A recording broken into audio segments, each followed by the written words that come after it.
Thank you for joining us for this episode of CNTV. I'm Brad Clonch. And I'm Quin Tran. We're following the career of a young Chickasaw woman, Kaylea Arnett, as a decorated diver. At age 10, she was the youngest diver to qualify for the U.S. national team. Now in her 20s, she's retired from the sport and she's taking her skills to new heights. The Chickasaw is a performer in Cirque du Soleil. Kaylea connects with us from Las Vegas to share what it takes to be part of that world-famous production group. In Cirque du Soleil, I am a high diver. I do high diving. I jump off of about 60-foot towers up in the ceiling into the water.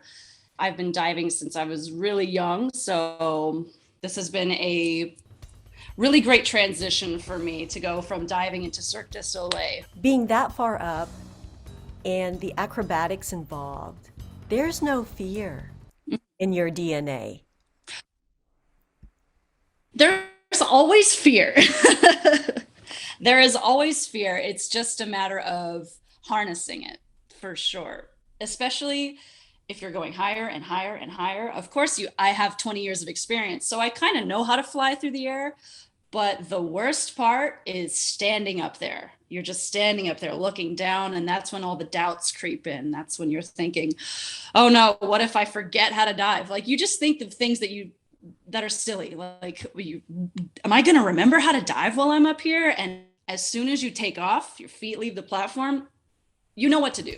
Your body knows what to do. So you have to have full trust in yourself, even though there is fear. When I was very little, my coach used to show me videos of, this particular show that I'm working in. And he used to actually bring us costumes from like the Goodwill Center, and he would make us dive in costumes and dive through fog and all of this and that. And I think he was secretly prepping me for this. So, but I actually joined a similar to Cirque du Soleil show over in Macau near Hong Kong, which is kind of where I got my big start with the circus world.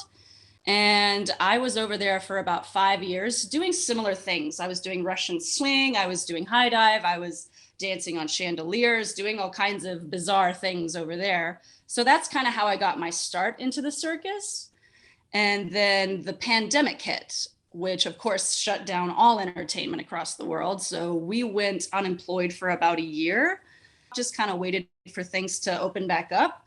And when they did, I had some connections in O, so they called me in and they were like, hey, we would like you to come for an audition. And I did, and the rest is history. So it is a big job, and it is one of the most prestigious shows in the world, and I feel very lucky to be here. Cirque du Soleil allows for more artistry. Diving is very technical and it's very score-based, and being able to turn it into an art, it's a great experience. What's your typical day like? What's your favorite aspect of performing before a large audience? I would say that there is no typical day. In the show, I do 2 shows a day, 5 days a week. So that's 10 shows per week. So usually we have around 70 artists, and we have maybe even like 60 or 70 technicians behind the scene as well. The guys who move the props, who take care of saving us if we smack in the water, like lots of things that go behind the scenes as well. There's so much that goes into it. I'm trying new dives that aren't even on the book, and the audience is loving it. I can hear it, of course. Like when I do dives, I can hear them screaming, and I'm like, okay, they like that dive. I'm gonna keep that dive. And being able to try new and fun things is outstanding. I do like the audience engagement. And even when I'm not diving, I'm doing other small cues as well, such as little side characters and this and that. And I often find times to connect with the audience more during these small character moments. You can see the eyes, especially of kids. I love looking at the kids' eyes and the amazement. And I hope that I'm making a big difference in these kids' lives, or anybody that's watching the show, for sure. Growing up, you were a top-ranked athlete, a diver, swim diver. How did that nurture your talents for today? It wasn't a normal childhood, that's for sure. There was a lot of sacrifices in it, and I was practicing 8 hours a day. I wasn't having a normal childhood. I was training my whole life. So it kind of feels like now I'm reaping what I've sown, finally. I'm enjoying. There's lots of times in my diving career, of course, where you hit walls, where you can't do the dives. Of course, my body is growing. I don't learn how to go through the water like I used to. There's always going to be those ups and downs in diving. And there were certain times thought I wanted to quit for sure. But pushing through those hard times makes it really worth it now, because this is amazing. And I wouldn't have chosen any other path. I think the biggest thing that I learned from my mom is that time doesn't stop. And no matter what happens to you, you have to get up and keep going. And I've always used that. That's been the biggest life lesson that she ever taught me, is like, you just got to keep going. So no matter what adversities come, just keep getting up. She passed away 2 years ago from cancer. She's my Chickasaw side. And I just wanted to give a huge thanks to the Chickasaw Nation, because they helped us out a lot during those in those cancer treatments. It was obviously very hard, but they helped us a lot. And I just wanted to give a huge thanks to the family.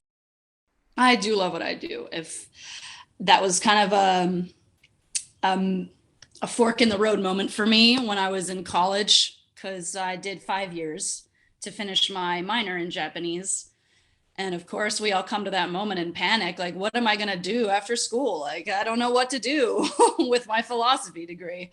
And I was just not ready to let go of diving. Everybody retires after school, goes on to the real life. And I didn't want any part of that. So I actually had some friends reach out to me and say, hey, you could put together a video reel and send it to cruise ships. You can do shows, like, there's options. And I was like, well, that's what I'm going to do for sure. Adversity is always going to be there. There's always going to be a struggle. There's always going to be walls that you're going to hit. There's always going to be holes that you fall into. But it's up to you to find your way out of these holes, to find your way around these adversities, to keep pushing forward. Because if it's something that you love, and if it's something that you feel like you need, then you have to keep going, even in the darkest times, even in the hardest times. You have to know that there's light at the end of the tunnel. There will be the rewards for all of the sacrifices that you've made.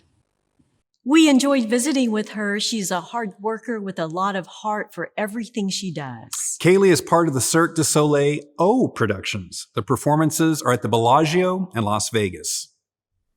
Over the past several months, crews have been constructing this new building that will serve as home of the Chickasaw Nation Annual Meeting.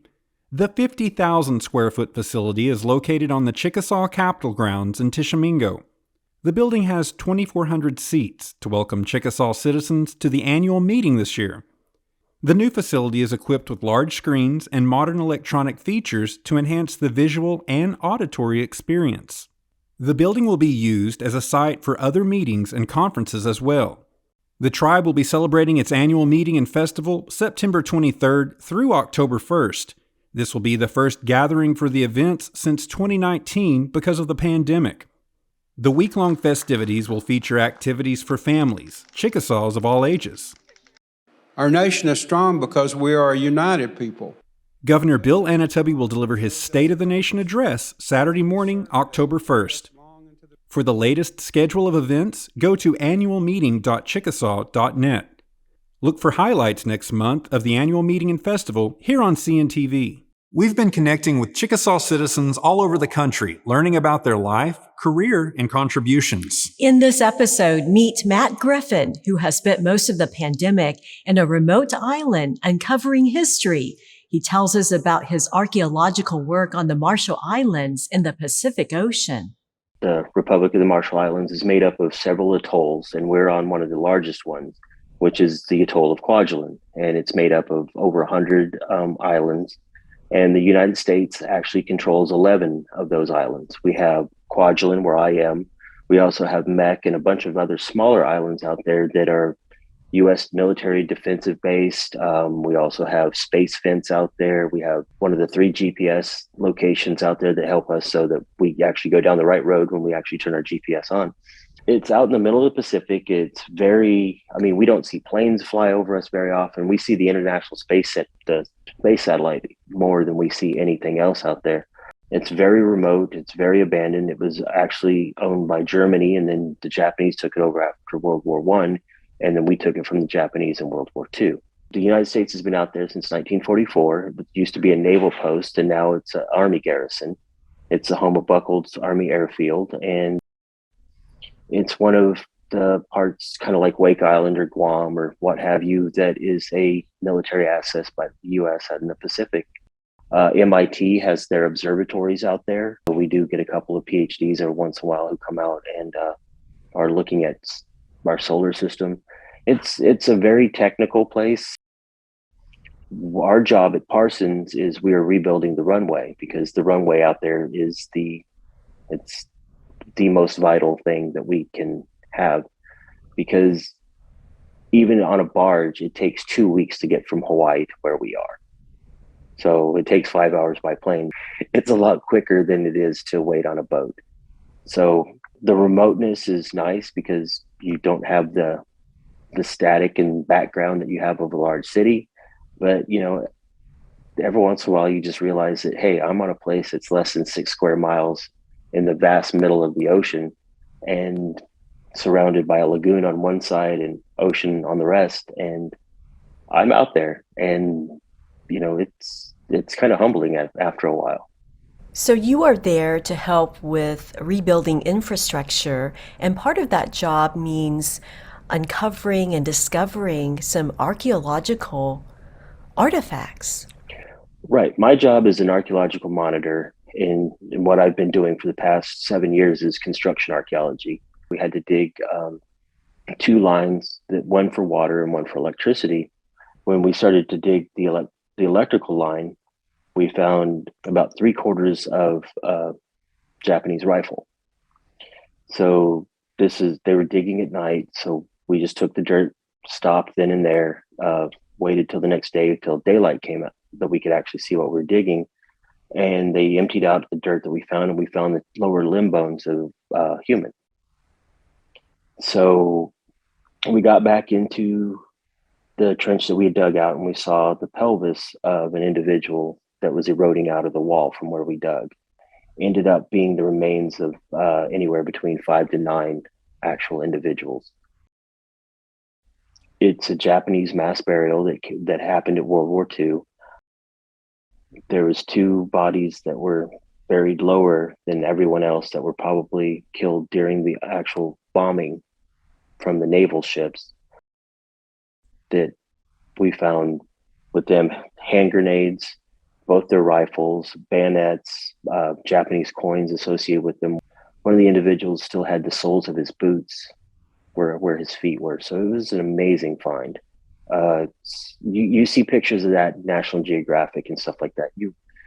In the field, you rarely see something that much intact, and it really tells us a little bit more about what was going on. Everyone knows the cliff notes. They knew that they bombed them. We knew where the United States forces landed.